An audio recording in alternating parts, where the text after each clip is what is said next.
Bismillahirrahmanirrahim. Assalamualaikum warahmatullahi wabarakatuh. Alhamdulillah, wassalatu wassalamu ala nabiyillah Muhammad ibn Abdullah wa ala alihi wa ashabihi wa mawalah wa ba'd. Qala ta'ala fi muhkami tanzilih wa huwa asdaqul qailin. A'udzu billahi minasyaitonir rajim. Bismillahirrahmanirrahim.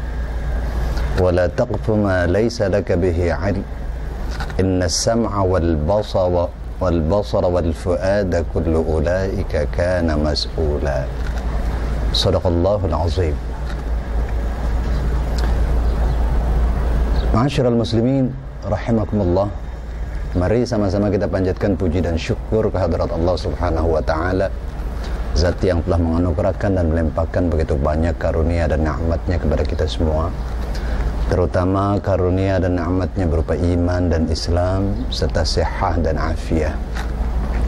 Dan tentu saja berkat terpadunya beberapa nikmat tadi, maka dengan mudah, dengan ringan kita dapat melangkahkan kaki, mengayunkan tangan, menjalankan aktivitas keseharian kita.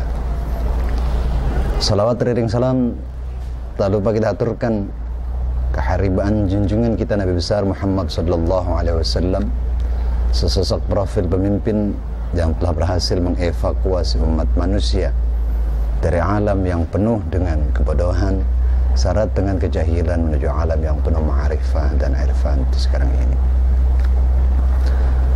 Ayyuhal ikhwatul mu'minun rahimakumullah, sekarang ini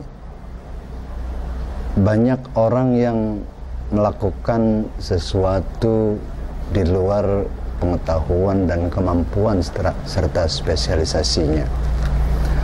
Artinya kadang orang menjadi pengamat dadakan yang kadang melebihi para ahli itu sendiri, tergantung dengan momentum yang sedang terjadi.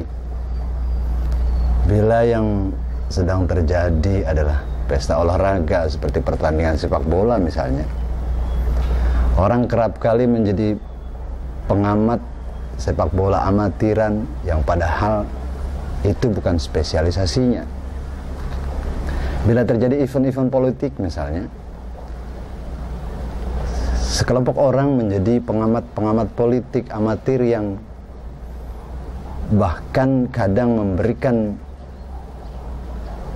apa yang dia ketahui bukan berdasarkan ilmu pengetahuan, hanya sekedar komen yang barangkali kadang tidak mendekati dengan kebenaran, bahkan kadang salah.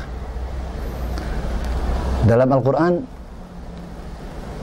Allah mengecam orang-orang seperti ini, orang-orang yang kerap ikut-ikutan dalam melakukan sesuatu tanpa didasari ilmu pengetahuan. Salah satu ayat yang mengingatkan kita untuk tidak melakukan sesuatu tanpa ilmu adalah wala taqfu ma laysa laka bihi 'ilm inna as-sam'a wal basara wal fu'ada kullu ulaika kana mas'ula. Janganlah kamu mengikuti apa yang kamu tidak mempunyai pengetahuan tentangnya. Sesungguhnya pendengaran, penglihatan, dan hati, semua itu akan dimintakan pertanggungjawaban di hadapan Allah Subhanahu wa taala. Ini artinya apa yang kita dengar, apa yang kita lihat, dan kemudian kita memberikan komentar terhadap apa yang kita lihat dan kita dengar, bukan berdasarkan ilmu pengetahuan. Di hadapan Allah Subhanahu wa taala kelak akan dimintakan pertanggungjawabannya. Oleh karenanya, sebagai seorang muslim yang punya pedoman Al-Quran, sebagai seorang muslim yang menjadikan Al-Quran sebagai way of life, harusnya dalam melakukan segenap aktivitas kita berpulang pada apa yang Allah firmankan dalam Al-Quran. Dan ini barangkali bentuk perjuangan kita di masa sekarang ini. Terlebih di media-media sosial, seringkali kita ikut komen tentang sesuatu yang sebetulnya kita nggak ngerti. kita tidak faham, bahkan kita tidak memiliki ilmu pengetahuan yang cukup tentang hal itu. Tetapi atas dasar keinginan yang muncul di hati kita, kita memberikan komen-komen yang kadang komen ini barangkali menyesatkan. Oleh karena itu, perjuangannya adalah menahan diri untuk tidak ikut dalam sesuatu yang tidak kita ketahui. Ada baiknya kita mempelajari terlebih dahulu, kita cari dasar ilmu pengetahuannya terlebih dahulu, kemudian setelah kita mengetahui dasar ilmu pengetahuannya, baru kita memberikan komen-komen yang bisa memberikan manfaat dan pembelajaran buat orang lain. Tentu saja ini hal yang tidak terlalu sulit, tidak terlalu berat, tapi barangkali menyita waktu untuk melakukannya. Dan kadang kita tidak berpikir ke arah sana.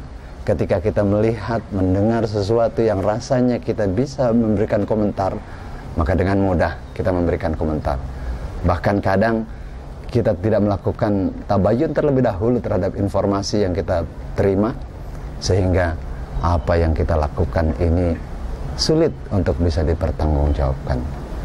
Di hadapan manusia, barangkali kita bisa mengelak, kita bisa berbohong dan seterusnya dan seterusnya.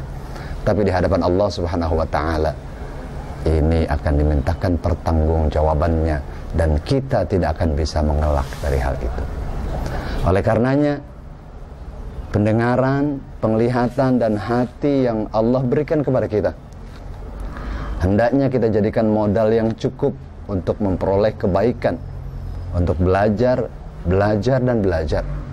Karena dengan itu kita bisa memperoleh ilmu pengetahuan, dan ilmu pengetahuan ini akan mengantarkan kita kepada kebenaran. Ketika benar apa yang kita lakukan sesuai dengan ajaran Al-Quran, maka itu berarti kita sudah merefleksikan Al-Quran ke dalam kehidupan kita sehari-hari. Mudah-mudahan kita bisa mengambil manfaat dan hikmah dari ayat ini, dan mudah-mudahan kita semua bisa menahan diri untuk tidak melakukan sesuatu yang tidak kita ketahui. Semoga bermanfaat.